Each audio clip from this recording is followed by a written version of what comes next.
से रहें, मेरा कभी कोई अपमान ना करे। और अगर किसी ने कभी मेरा अपमान कर दिया तो मुझे क्या करना चाहिए? गुरु ने कहा, कल से मैं यहाँ एक प्रवचन दे रहा हूँ। तुम्हें वह प्रवचन रोज सुनने होंगे। पूरे 10 दिन यहाँ मैं प्रवचन दूंगा। अगर तुमने 10 के 10 दिन प्रवचन सुन लिए तो फिर तुम्हारा कोई अपमान ना कर सकेगा। व्यक्ति ने कहा, जी गुरुदेव, जैसा आप कहें मैं बिल्कुल वैसा ही करूंगा और पूरे 10 दिन आऊंगा और आपका हर प्रवचन बड़े ध्यान से सुनूंगा। गुरु ने अगले दिन से प्रवचन देना शुरू कर दिया। वह व्यक्ति भी वहां उपस्थित हुआ और अपने साथ एक बड़ी और ऊंची कुर्सी लेकर आया और उस कुर्सी को गुरु के बगल में लगा दिया। उस कुर्सी पर वह विराजमान हो गया। सभी लोग उस व्यक्ति के सामने खड़े हो गए। उसने सबको बैठने के लिए कहा और गुरु से कहा, गुरुदेव, चलिए अपना प्रवचन शुरू कीजिए, मैं सुनने के लिए तैयार हूँ। गुरु ने कहा, तुम यहाँ से उठो और पीछे जाकर खड़े हो जाओ। जब तक कि मैं ना कहूँ मत बैठना। यह बात सुन उस व्यक्ति को बड़ा अजीब लगा। फिर भी वह उठा और पीछे जाकर खड़ा हो गया। गुरु ने अपना प्रवचन देना शुरू किया। बहुत देर हो गई पर गुरु ने उसे बैठने के लिए कहा ही नहीं। उसने गुरु को प्रवचन देते समय रोक कर कहा, गुरुदेव, आप कुछ भूल तो नहीं गए हैं? मैं अभी भी खड़ा हूँ। गुरु ने कहा, कोई बात नहीं, तुम अभी खड़े रहो। पूरा प्रवचन समाप्त हो गया पर गुरु ने उस व्यक्ति को बैठने के लिए कहा ही नहीं।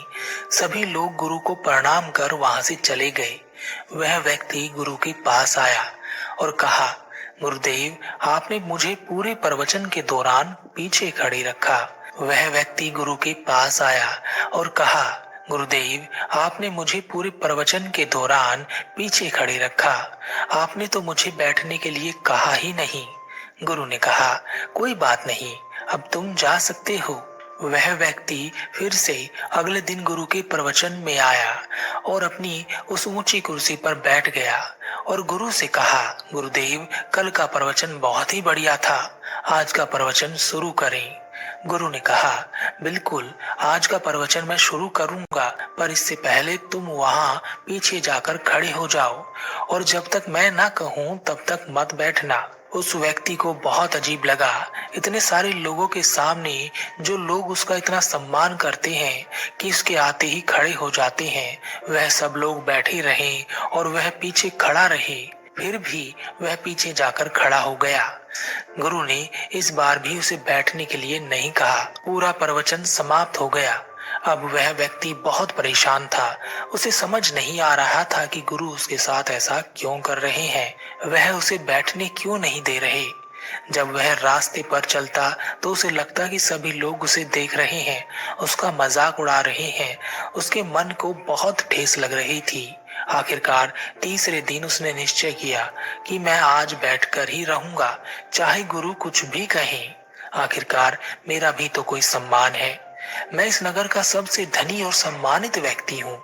तीसरे दिन वह फिर से गुरु के प्रवचन में पहुंचा और अपनी ऊंची और बड़ी कुर्सी पर बैठ गया।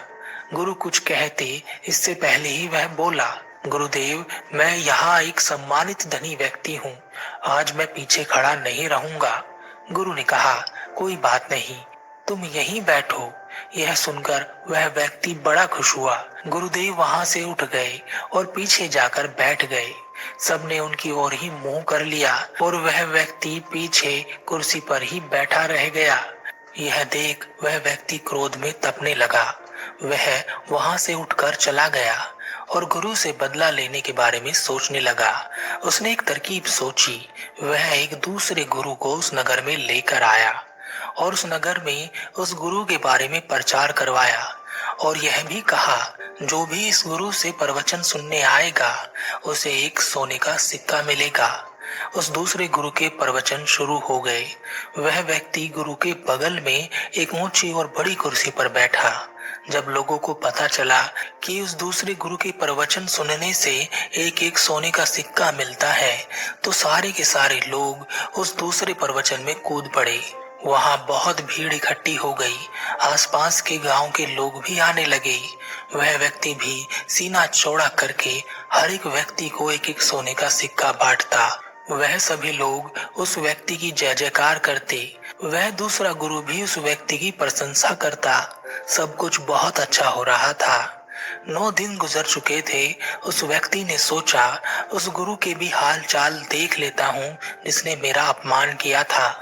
वह उन गुरु के पास पहुंचा तो देखा कि गुरु आज भी प्रवचन दे रहे थे।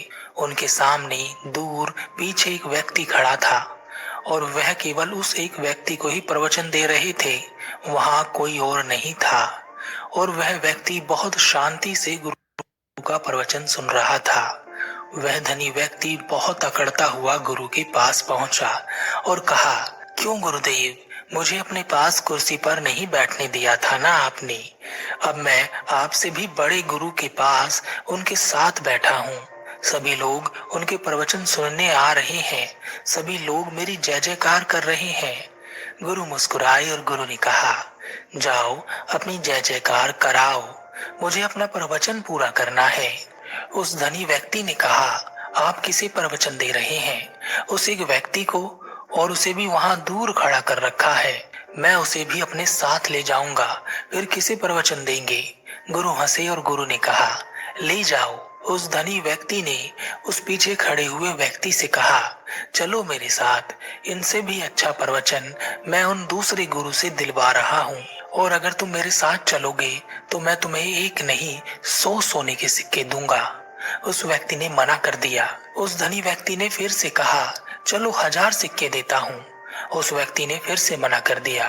उस धनी व्यक्ति ने कहा, चलो यह सब छोड़ो, 10,000 सिक्के देता हूँ। उस व्यक्ति ने फिर से मना कर दिया। उस धनी व्यक्ति के अहंकार को ठेस पहुंच रही थी। उसने कहा, इतना दूंगा कि तुम्हारी 7 पुश्तें बैठ कर खाएंगी, जमीन भी दूंगा और 1,00,000 सोने के सिक्के भी दूंगा। उस दूर खड़े व्यक्ति ने मना कर दिया और कहा, अगर तुम यहाँ से चले जाओगे तो जितना चाहोगे उतना धन दूंगा, जितनी जमीन कहोगे उतनी दूंगा, राज्य मांगोगे तो वह भी दे दूंगा।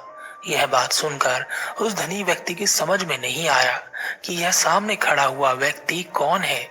उसने गुरु से पूछा, गुरुदेव यह कौन है? गुरु ने कहा, यह इस देश के राजा हैं। उस धनी व्यक्ति ने ध्यान से देखा और राजा को पहचान लिया। वह सीधा राजा के चरणों में गिर गया और कहा, महाराज माफ करें, मैंने आपको पहचाना नहीं था। तब गुरु ने कहा, क्या राजा के चरणों में गिरने से तुम्हारे अहंकार को ठेस नहीं पहुंचती? क्या तुम्हारा सम्मान नहीं घटता? उस व्यक्ति ने कुछ नहीं कहा। तब गुरु ने कहा, सुनो, जब तुम आए थे उसी दिन यह राजा भी मेरे पास आए थे। इनका प्रश्न भी वही था जो तुम्हारा था। जो मैंने तुमसे कहा था वही इनसे भी कहा था, पर यह अभी तक वहीं खड़े हैं जहां मैंने इन्हें खड़ा किया था, और तुम वहां खड़े हो जहां तुम खड़ा नहीं होना चाहते थे। तुम्हें तो अपने प्रश्न का उत्तर चाहिए था और तुम किस खेल में लग गए? राजा ने कहा, मित्र, मैंने इन 9 दिनों में सीखा कि हमारा अपमान नहीं होता, हमारे पद का, हमारी प्रतिष्ठा का अपमान होता है। जब हम अपने आप को किसी बाहरी वस्तु से जोड़ लेते हैं तब हमारा अपमान होता है। मैं राजा हूँ तो मेरे चरणों में गिरने पर तुम्हें कोई आपत्ति नहीं है। कोई गरीब होगा तो उसके चरणों में तुम गिर ना सकोगे, और अगर गिर गए तो तुम्हारा पद और तुम्हारी प्रतिष्ठा तुम्हें अपमान का एहसास कराएगी। हमेशा अपने स्वाभिमान और अधिकार की रक्षा करो, अपने अहंकार की नहीं। जहां मौका मिले अपने अहंकार को टूट जाने दो। मैं यहाँ 9 दिनों से खड़ा हूँ